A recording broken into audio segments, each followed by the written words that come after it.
Eu queria começar, logo que a gente começou o podcast, né, a gente conversou, né, sobre alguns temas na época a gente não tinha, né, vocês não se assustavam com a gente aí, né, não tinha a nossa imagem, a gente fazia só por áudio, Só ficava assombrado com a voz só mesmo. só só a voz mesmo assustava, né. E aí a gente fez um episódio, né, tá lá no Spotify, né, que a gente falou assim: "Por que gostamos tantos de heróis ou por que precisamos de super-heróis", Porque não é isso? gostamos tanto de Por que super-herói. gostamos tanto de super-heróis.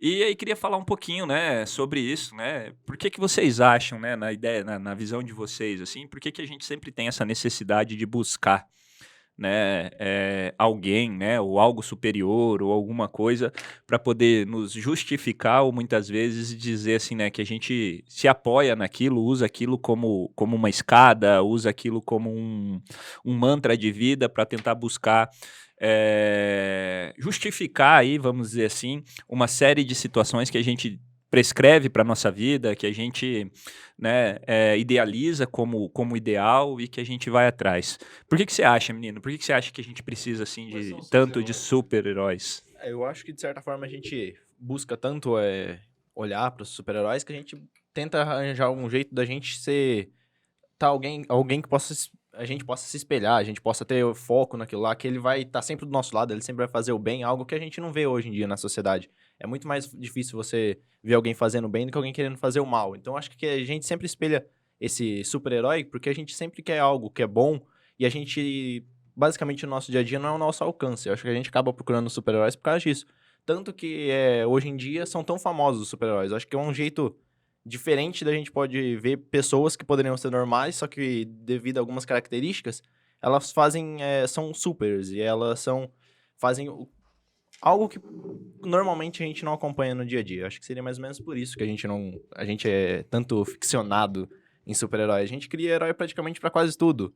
Então, há uma gama infinita, né? Até de pessoas que controlam o esquilo, até pessoas que são super inteligentes. Então, a gente sempre vai focar naquilo que é bom. E eu acho que também a gente não só nos super-heróis, a gente sempre busca também no nosso dia a dia tentar colocar os vilões também. A gente acaba dando essa ideologia, a gente sempre acaba buscando um Aí focar você já nesses foi com o pontos. Cazuza, né, cara? Meus heróis morreram de overdose, a gente precisa de ideologia para viver. Você está fazendo o sentido horário, Thiago? Não, fique à vontade, é um bate-papo aberto aí. É o bate-papo do Pode. milhão. Cara, eu lembro o seguinte, na minha juventude, não, acho que eu era criança ainda, meu pai me deu um uniforme do Superman, cara. Eu ia pra escola com aquilo, nossa, eu me lembro até hoje, tem foto daquilo ainda, até hoje. E é uma referência muito bacana, marcante mesmo. Aí depois a gente vai pra catequese, a gente que eu digo aí, um ser católico, enfim, que fez catequese e tal. E aí a gente começa a ver também, entende que os heróis são referências pra gente, enquanto pra gente separar o bem do mal. Antigamente, muito tempo atrás, a coisa acontecia assim, você separava o bem do mal quando você torcia pelo seu super-herói.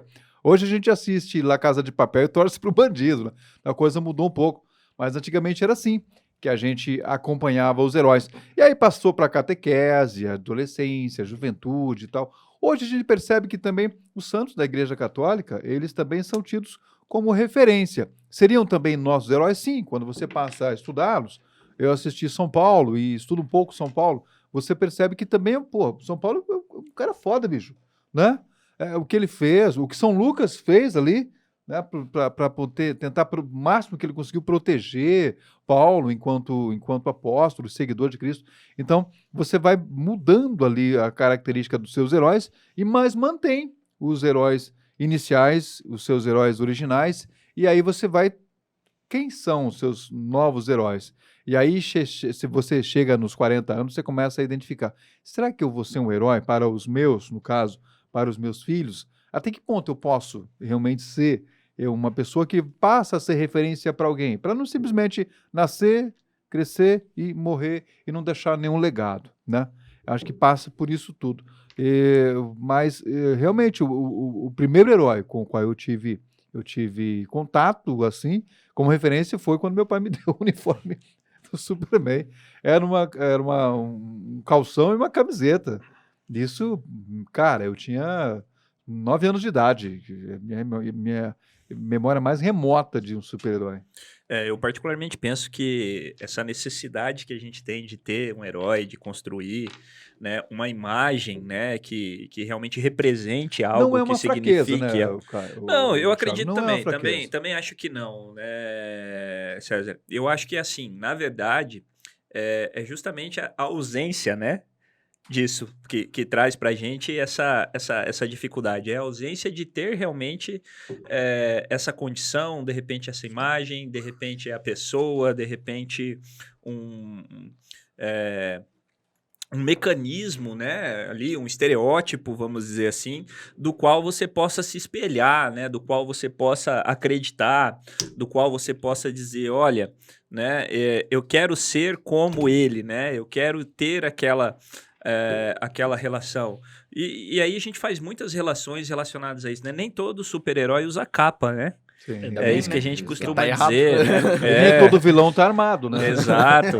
É, Aí a gente vem para aquelas outras discussões assim que nem todo, né, herói usa capa, e aí a gente fala assim que nem todo herói tem superpoder, né? Então, por exemplo, né, a gente fala muito do Batman, né? A gente conversa, o Batman não tem super-herói, né? Mas tem um cinto de utilidades. Então, falando do Batman, esses dias eu vi uma frase muito interessante do Batman, assim, que o Batman é sonho de qualquer milionário. Que a maioria dos milionários deve ter sonho de sair na rua batendo em pobre.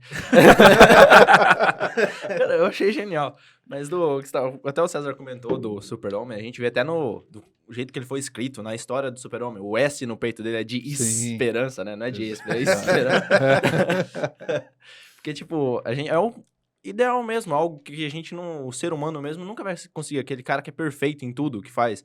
É realmente isso. A gente algo que a gente tá buscando, pelo menos, se inspirar pra ser pelo menos metade daquilo. Eu acho que até depois de um tempo, com os quadrinhos foram evoluindo, veio a Marvel com alguns personagens mais humanizados, né? Como o Peter Parker, por exemplo, o Homem-Aranha. Cara, o Homem-Aranha é o personagem mais humilde que tem.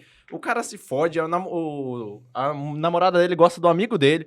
O tio dele, os pais dele sumiram, o tio dele morreu. Meu cara é ele repórter, pobre, ele vai se tem que fuder fazer mesmo, faculdade de ser velho. repórter. Vai se fuder mesmo, não sei o quê. O cara só se fode a vida Jornalista inteira. só se fode a vida inteira, velho. Quer um abraço, menino? A Superman, a Supergirl, velho, olha que seriado bacana que é de assistir. Já assistiu a Supergirl?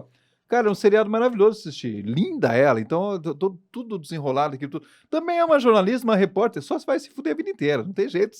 Mas é a Supergirl, velho. E cada personagem, cada herói tem a sua simbologia ali dentro, né? E de certa forma é cada Exato. estereótipo de cada cidadão. Sim.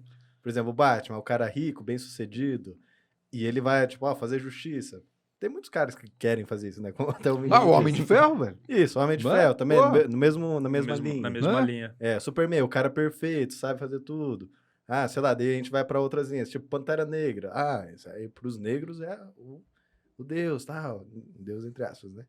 E acaba assim entrando cada um numa simbologia que acaba tipo, esse aqui é o meu herói favorito, esse é o Homem-Aranha, que eu sou humilde também, aquela pessoa que se identifica com aquilo, né? E acaba assim entrando nessa linha também. Não,